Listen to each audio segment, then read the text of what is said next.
Hello students, मैं polytechnic engineering के लिए जो हिंदी मीडियम वाले बच्चे हैं उनके लिए न्यू बैचेस स्टार्ट कर रही हूँ, जिसमें केमिस्ट्री, फिजिक्स, इंग्लिश, मैथमेटिक्स और इन सब की क्लासेस लगेंगी। तो आप मेरे चैनल को सब्सक्राइब कीजिए ताकि डेली अपडेट्स आपको मिलते रहें।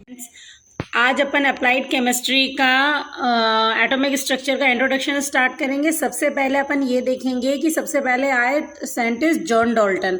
जॉन डाल्टन ने ये बताया कि परमाणु पदार्थ का सूक्ष्म कण है, इस कण को और अधिक विभाजित नहीं किया जा सकता। उसके बाद वैज्ञानिक आए हेनरी becquerel, जिन्होंने ये बताया, उन्होंने रेडियोधर्मिता की खोज की। उसके बाद ये बताया कि जो परमाणु है वो छोटे छोटे कणों से मिलकर बना होता है।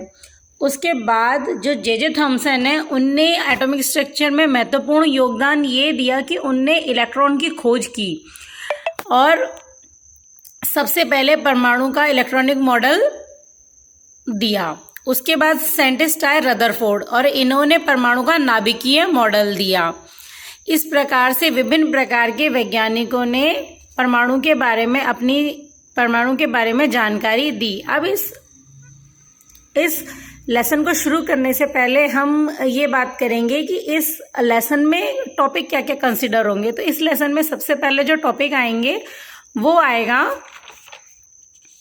किरणें। तो किरणों के बारे में हम देखेंगे कि किरणों के बारे में ये है। सबसे पहले एक साइंटिस्ट आए जुलियस प्राकर। इनने ये किया कि एक विसर्जन नली ली और विसर्जन नली में एक गैस भरी, निर्वात पंप की सहायता से उस गैस को निर्वात पंप की सहायता से निर्वात उत्पन्न किया और कैथोड पे उच्च वोल्टता डाली। तो वहां से जो किरणें हैं वो एनोड की तरफ गई। एनोड की तरफ जाने के बाद उन किरणों का अध्ययन किया गया तो किरणों के सबसे पहले ये गुणधर्म पाए गए। कैथोड की जो किरणें होती हैं वो एनोड की तरफ सरल रेखा में गति करती हैं। कैथोड किरणें विद्युत क्षेत्र तथा चुंबकीय क्षेत्र में विक्षेपित होती हैं। विद्युत क्षेत्र में धनात्मक की तरफ मुड़ना ही इन्हें ऋणावेशित होना बताता है। अर्थात जो ये कैथोड किरणें आपको दिखाई दे रही हैं ये ऋणावेशित होती हैं। इनकी प्रकृति कणीय होती है तथा ये हरे रंग की प्रतिदीप्ति उत्पन्न करती है और कैथोड किरणें चुंबकीय क्षेत्र में भी विक्षेपित होती हैं। इस प्रकार से कैथोड रे के आधार पर ही हमने इलेक्ट्रॉन की उपस्थिति को सिद्ध किया था। उसके बाद दूसरी आती है कैनाल किरणें और कैनाल किरणों की सहायता से हमने प्रोटॉन की प्रेजेंस को सिद्ध किया है। गोल्डस्टीन साइंटिस्ट ने एक छिद्रयुक्त कैथोड को विसर्जन नलिका में कम दाब पर प्रयुक्त किया तथा विद्युत धारा प्रवाहित की। उसके बाद कैथोड के पिछले एक हल्की प्रतिदीप्ति दिखाई दी। एनोड के इस प्रकार की किरणें जो गमन करती हैं उन्हें कैनाल किरणें कहा जाता है, क्योंकि ये किरणें छिद्रों से निकलकर दूसरी ओर चली जाती हैं। और कैनाल किरणों के गुणधर्मों के अनुसार कैनाल किरणें कैथोड किरणों की विपरीत दिशा में गति करती हैं। कैनाल किरणें विद्युत क्षेत्र में विक्षेपित होती हैं तथा धनावेशित प्लेट की तरफ मुड़ती हैं। जैसे कि कैथोड किरणें जो ऋणावेशित प्लेट की तरफ मुड़ी थी, ऐसे ही जो कैनाल किरणें होती हैं वो धनावेशित प्लेट की ओर झुक जाती हैं। इन किरणों का स्वभाव नलिका में भरी गैस पर निर्भर करता है। कैनाल किरणों की भेदन क्षमता कैथोड किरणों से कम होती है और इन धन किरणों के लिए E/m का मान भी गैस की प्रकृति पर निर्भर करता है। तो इस प्रकार से दो प्रकार की किरणें हुई हैं अपनी। कैथोड किरणें जो इलेक्ट्रॉन की उपस्थिति को प्रदर्शित करती हैं और कैनाल किरणें जो कि प्रोटॉन की उपस्थिति को प्रदर्शित करती हैं।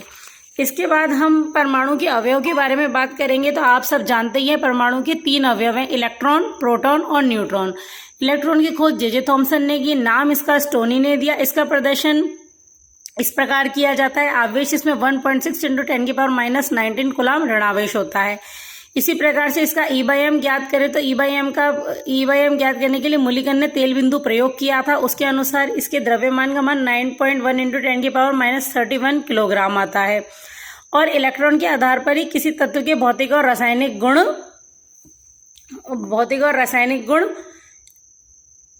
प्रदर्शित होते हैं।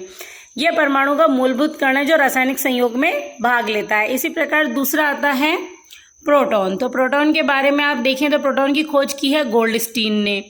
इसका प्रदर्शन अपन इस प्रकार करते हैं, आवेश इसमें 1.6 × 10⁻⁻19 कूलाम होता है।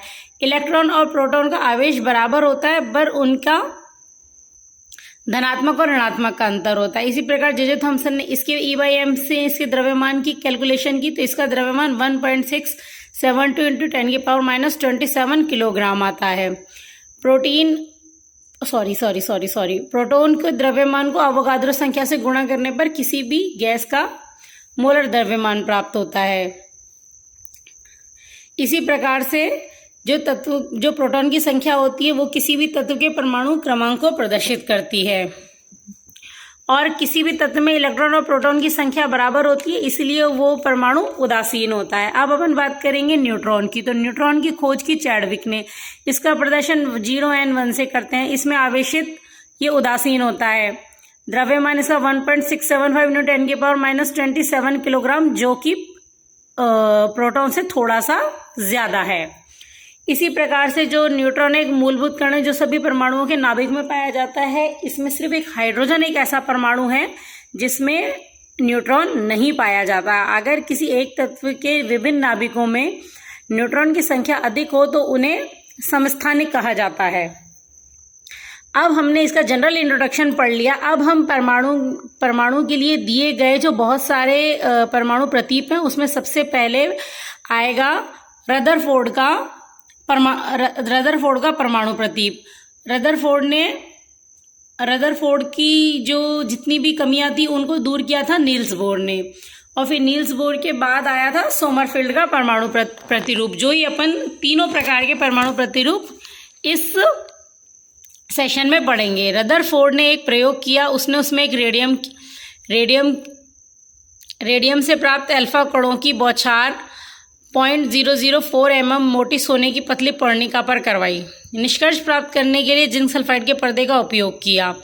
अल्फा कण टकराने से पर्दे पर दीप्ति प्रकाश के रूप में उत्पन्न होती है। इस प्रयोग से हम 3 प्रकार के प्रेक्षण प्राप्त करते हैं, जो कि निम्न प्रकार है। अधिकांश अल्फा कण सोने की पर्णिका में से बिना अपने मार्ग से विचलित हुए निकल गए। कुछ कण पर्णिका के पास पहुंचने पर अपने मार्ग से विभिन्न न्यून कोणों पर विक्षेपित हो गए।